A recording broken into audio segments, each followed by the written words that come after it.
Hello and welcome to our next video blog. I thought it would be good to carry on talking to Andy Serkis about some of the fun and games we had during our first block of shooting. Andy?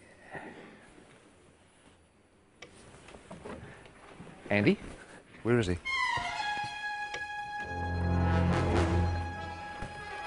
Andy? What is this place? This isn't Wellington. Where am I? Isn't this where James Bond crashed his Aston Martin in 1964?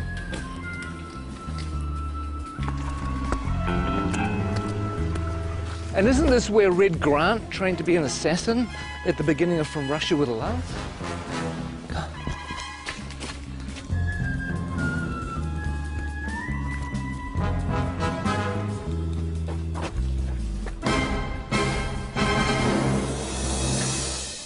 You know what? I think we should just run the blog anyway. So what we did is we asked cast and crew to tell us a few of their favourite memories from the first 3 or 4 months of shooting. So please enjoy that and I'll go figure out where I am.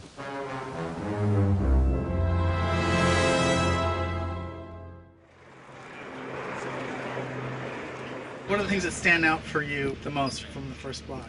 I think for me, my favourite stuff we've done so far has been Gollum's cave. Was that precious? The way that Pete did that scene, it felt like I was watching a play. It was sort of like you could just sit back and watch these amazing guys do their thing. Him and Martin together were fantastic. It was really cool. Trying to get back into the head of Gollum. I don't know if I ever told this, but it felt like kind of doing an impersonation of a character that I'd played Yes. a long time. It was weird because it was like, you know, having to re-own it again. Yeah, it was pretty cool. It was a nice way of starting. I felt sorry for Martin because he was suddenly thrust into having to find the character of Bilbo and have to deal with you for a whole week, going at him the whole time. I mean, it was supposed to have been a bit intimidating. Splashes and splashes. That's a Mickey Mouse. Yeah. It's going to be a good movie. Check it out. After 2 years of, oh my God, when are we ever going to shoot this film? We had 13 dwarves and a hobbit. We might have had a wizard as well. And suddenly, it's real. Seeing the sets were like amazing. That was true. I mean, coming to Bag End for the first time and walking through. That was our first day, wasn't it? It was, First day on the job. That was amazing. Can you name them? Name the dwarves. Ori Dori Nori, Biffa Bobba, Biffa... Biffa Bobba Biffa, Ori Nori Nori. I can never remember. See, that's the problem. You can't even remember who they are. You have Philly and Killy. There's Thorin, and there's Gloin, and there's Oin, and Dwalin and Balin, and there's Biffa, Buffer and Bomber, and then there are the three Dori, Nori and Ori. I think that's it, isn't it? I think so. 13 Dwarves is one of the reasons why I dreaded The Hobbit and why I really didn't think I was going to make it for such a long time. But the irony is it's turned out to be one of the joys of the film. Oh my God.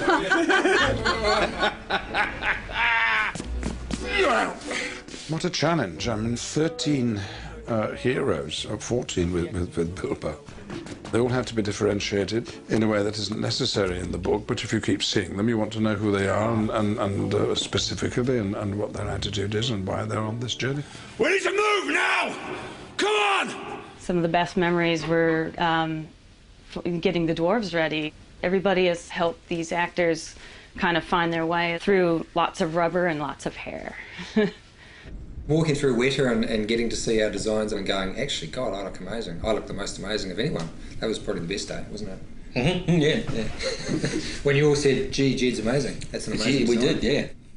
Some of them actually looked pretty bad before they got into the prosthetic. Some of them, in fact, for some of them, a prosthetic is making them look better, to tell you the truth, which says something. Mark Hadlow, for example, springs to mind. I have this lovely bit down here, and then this moustache that comes up here. I look stunning. Actually, look, I should be in centrefold.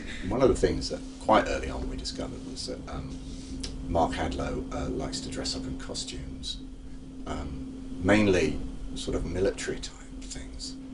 And the really weird thing about his sailor outfits is that below the waist, nothing. But again, you know, he's a nice bloke though. A little bit of cap. A little bit of cap. One of them doesn't have to wear a beard. Yeah, well, we're all very, very jealous of that. Actually, he is the Aidan Turner. He's the sexy dwarf. I don't even think he's got a beard, actually. Mainly because he's not old enough to grow one. He's the hot one, I suppose, if you like that kind of thing. But if you like knitted cardigans and knitted mittens, then I'm your fella. If there was a boy band in Middle Earth, he would be the leader of the Robbie Williams of the dwarf world. Whereas you'd be roadie, I think. Yeah, the roadie. Bond would be a roadie. I think when people see the beards are going to come back in big time. They are. Huge. Give us a kiss. Gelek Dashud Ba. Gelek Dashud Ba. We've all learnt a bit of the dwarf language, Cosdor, so we all have a kind of selection of words to fall back on, curses and battle cries. And when we speak Dwarvish to each other most of the time when we're all set. Okay, here goes. And Peter can guess what it is, and then I'll tell people. Caused Belcour. Caused Belcour. Caused Belcour. Peter? That means mighty dwarf.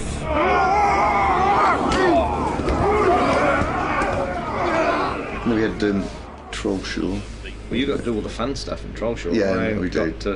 I had to shoot dialogue and things, and he got to do all the good fighting troll stuff. That is the great thing about the dwarves is that even though there's this comic element to some of the characters, not all of them, but some of them, when they fight, they really fight. We started with 3 months of intense training. We did stunt fighting, we did horse riding. We did the gym 4 times a week. We did dwarf movement intensely. They were trying to get us to a point where they could actually kill us and bring us back from the dead, kill us, bring us back from the dead, all the CPR and stuff like that, because that's what it'll be like on set. They did it by breaking us down. Yeah. They did it by essentially reducing us to the absolute amoeba stage and then building us up again as dwarfs. We've come through it as better dwarfs, I feel. I do too. I know that William's discovered his inner dwarf. I have. Well, we all have, actually. It's a frightening thing, but this is the job that had to be done. If I could say key moments in Block 1, arriving in Rivendell and meeting Elrond and dining at his table, it really feels like you're stepping into Middle-earth. There are some who would not deem it wise. What do you mean? You're not the only guardian to stand watch over Middle-earth. I remember it now, but later on. I love working with Hugo and Kate back in Rivendell again. That was fantastic. Hello. Welcome. I still can't quite get over being on set with Ian as Gandalf and then, Kate Blanchett with Galadriel and Hugo with Elrond, and you just feel like you step back into a movie again. It's kind of weird. Is this a new one? This is different. Yeah, different one. High points really, I think, was getting Kate Blanchett with a long train. God, Kate, that's beautiful. That is. They're all going to want one. Just don't ask me to walk anywhere. One of the things that I like is that we're getting a little bit of the music into the movie too, the songs. Tolkien wrote quite a few songs for The Hobbit. I got to sing a song. You want to hum a few bars for us now? Oh, it's a classic song. It's after sort of Cole Porter, Gershwin, and that type of thing. There's an inn, there's a merry old inn beneath an old grey hill. He squeaked and soared and quickened the tune while the landlord shook your man in the moon. It's after 3, he said. I think it'd be great if Dwalin just yelled the whole thing. So the cat they'll swallow the tipsy cat. Is this the version? Is this the Metallica version? Who is this? That's the Metallica version. Well, I'll be singing at the Oscars is a different matter, but hopefully some people might sing it in the shower. Excuse me. I think this is a Peter Jackson question. Which dwarf would you like to invite to dinner? Well, I wouldn't invite any of them except myself. I'm afraid that the table manners aren't of the best. But you get your fist when you do that! They would not want Biffa over for dinner. He would be like the bottom of the line. Ori, because he'd be very polite. Excuse me. Well, it'd be me, obviously, because I'd cook. Stephen Hunter does pretty well with the bad table manners. He just eats so much. Have you seen the size of him? I mean, oh good lord. He's enormous. I tried to talk him about cutting down his cholesterol and his butter intake. I don't think you'd invite Norrie because he'd steal all the silverware. You'd never invite Graham McTavish because he would sit there and glare at you and show his forearms all night. Dwallin's a real warrior. When he parties, he goes completely mad, like so many Scottish people. Here you go. Well, the words kettle black calling pot come to mind. I don't think you'd invite any dwarf to dinner, actually. I wouldn't have them all together, though. Not 13, maybe a couple at a time. Special person to meet here, John Rhys Davies. It was fun on one of the days that we were in Bag End with the dwarves that John Rhys Davies came to visit. Oh, yeah? And it was great to introduce him not only to Gloin, who's his father in the story, but also to all the other dwarves.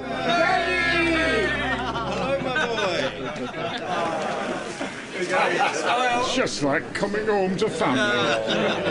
I predicted what John would say, and he pretty much said it word for word. I could just imagine, you know, him saying, "Oh, you poor bastards." that's pretty much what he went on to say. You poor buggers.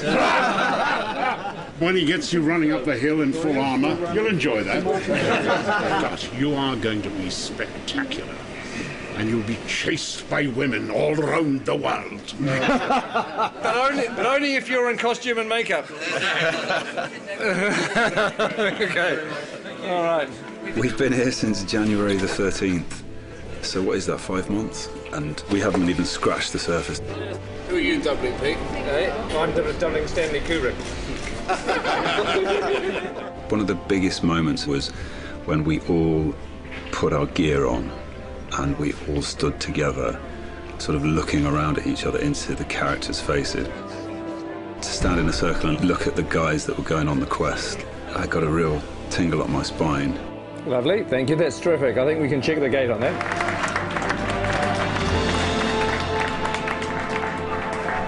Thank you very much. Thank you, guys. Thanks, guys. Thanks very much. Thank you. Bittersweet moment, but it's time to leave. Hasta la vista. Then driving off. I'm waiting for somebody, sorry. It could have been you. I know. Just go. Oh, really? Yeah, just go. We've had enough. Go. Are you wrapped? No, I'm not wrapped. They're keeping the good people. Okay. Oh, hey, Go again, we'll go now. Hey. Okay, we'll go now. It's a bittersweet moment, but it's time to leave. Hasta la vista. Well, I hope you enjoyed that.